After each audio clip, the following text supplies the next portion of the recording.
Viral video તો તમે જોયો જ હશે। એક બાળકીની હત્યા મામલે પોલીસ પ્રેસ બ્રીફિંગ કરતી હતી ત્યારે જ આ ત્રણેય પોલીસ ખડખડ હસે છે। સવાલ ઊભા થાય છે કે શું તમિલનાડુમાં આવા કેસની કોઈ ગંભીરતા નથી? નવા બનેલા સીએમ વિજય થાલાપતિ શું આવું જ પોતાના રાજ્યમાં ચલાવશે? ત્યારે હવે આ સમગ્ર ઘટના શું હતી અને સીએમ વિજય થાલાપતિએ આ બેશરમ પોલીસની સામે શું એક્શન લીધા છે તેની વાત આ વિડીયોમાં। નમસ્કાર, હું હંસિની અને તમે જોઈ રહ્યા છો નિર્ભય ન્યૂઝ। તમિલનાડુમાં એક 10 વર્ષની બાળકીની હત્યા કરવામાં આવી। આ નિર્મમ હત્યાકાંડ પછી વિજય સરકારને લોકો ટાર્ગેટ કરી રહ્યા છે। વિપક્ષ ટીવીકે સરકાર પર સતત નિશાન સાધી રહ્યું છે। આખા રાજ્યમાં પ્રદર્શનો થઈ રહ્યા છે। લોકોમાં આ હત્યાકાંડ વિરુદ્ધ ગુસ્સો છે। ત્યાં જ આ બાળકીની હત્યા મામલે જ્યારે પોલીસે પ્રેસ કોન્ફરન્સ કરતી વખતે મહિલા પોલીસ કર્મી સહિત 2 પોલીસ કર્મીઓ હાજર રહ્યા અને ત્રણેય પ્રેસ કોન્ફરન્સ દરમિયાન વારંવાર હસતા જોવા મળી રહ્યા છે। આ અધિકારીઓનો કથિત રીતે હસતો એક વિડીયો છે તે સોશિયલ મીડિયામાં અત્યારે હાલ ખૂબ જ ચર્ચામાં આવ્યો છે, જેને કારણે સોશિયલ મીડિયામાં લોકો ભારે રોષ છે તે ઠાલવી રહ્યા છે। લોકો બાળકીના મોત પર હસનાર પોલીસ કર્મીઓ વિરુદ્ધ કાર્યવાહીની માંગ કરી રહ્યા છે।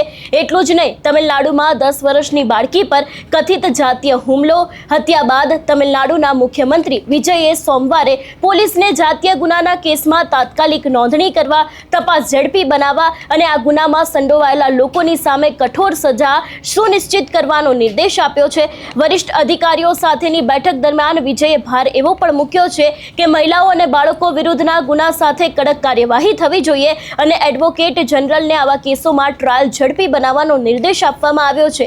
વિજયે અધિકારીઓને નિર્દેશ આપ્યો છે કે જાતીય હુમલાના કેસોમાં ઝડપથી કેસ ચલાવવામાં આવે અને ગુનેગારોને યોગ્ય રીતે સજા આપવામાં આવે, જેથી અન્ય લોકો માટે નિવારક બની જાય। મળતી માહિતી અનુસાર વિજય થાલાપતિએ આ ત્રણેય અધિકારીઓને સસ્પેન્ડ કરવાનો પણ નિર્ણય કર્યો છે।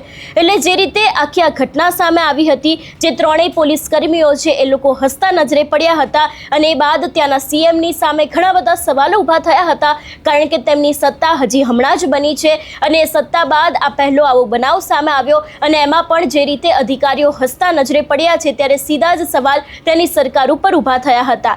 જે રીતે વિજય થાલાપતિ દ્વારા આ દરેક નિર્ણય લેવામાં આવ્યા છે। ઘટનાની વિગતે વાત કરવામાં આવે તો તમિલનાડુ જિલ્લાના એક વિસ્તારમાંથી 21 મે 2026ના રોજ 10 વર્ષની બાળકીનું અપહરણ, દુષ્કર્મ અને હત્યાની ઘટના સામે આવી હતી। આ જઘન્ય અપરાધના સમાચાર મળતા જ સમગ્ર રાજ્યમાં રોષ ફેલાઈ ગયો હતો। લોકો રસ્તા પર ઉતરીને આરોપીઓ સામે કડક કાર્યવાહીની માંગ કરી રહ્યા છે। પોલીસના જણાવ્યા અનુસાર 22 મેના રોજ બાળકીનો મૃતદેહ તળાવ પાસેથી મળી આવ્યો હતો।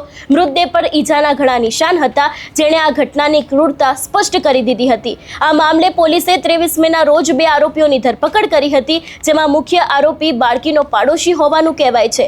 10 વર્ષની આ બાળકી પોતાના ઘરની બહાર રમતી સમયે ગાયબ થઈ ગઈ હતી અને પછી એક તળાવ પાસે તેનો મૃતદેહ મળ્યો હતો। મીડિયામાં શેર કરવામાં આવેલી આ ક્લિપમાં 3 અધિકારીઓ જોવા મળી રહ્યા છે, જેમાં એક મહિલા અધિકારી વેસ્ટ ઝોનના આઈજી પણ છે।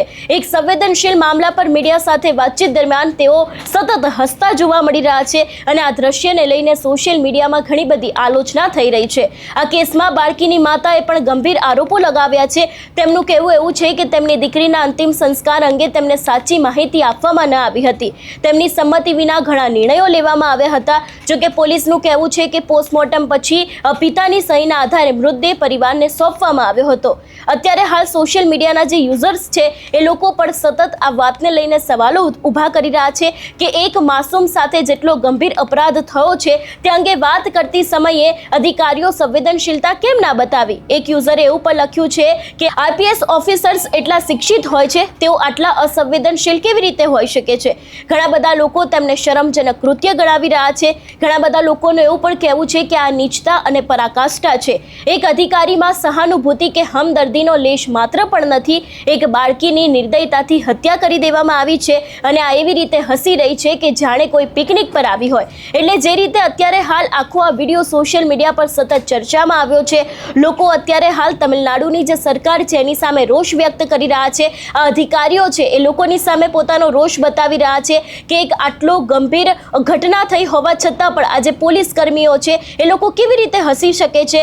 અને એ જ સમગ્ર મામલે હવે સીએમ થાલાપતિ છે એમના દ્વારા ઘણા બધા નિર્ણય કરવામાં આવ્યા છે અને આ સમગ્ર મામલે કડકમાં કડક કાર્યવાહી થાય એવી પણ વાત તેમના દ્વારા કરવામાં આવી છે। જોવાનું એ રહેશે કે હવે આ સમગ્ર કેસમાં કયા ખુલાસા થાય છે. તમારો શું અભિપ્રાય છે આ વિષયને લઈને અમને કમેન્ટ કરીને ચોક્કસથી જણાવજો. તેની સાથે અમારી ચેનલ નિર્ભય ન્યૂઝને લાઇક, શેર અને સબસ્ક્રાઇબ કરવાનું ભૂલશો નહીં. નમસ્કાર.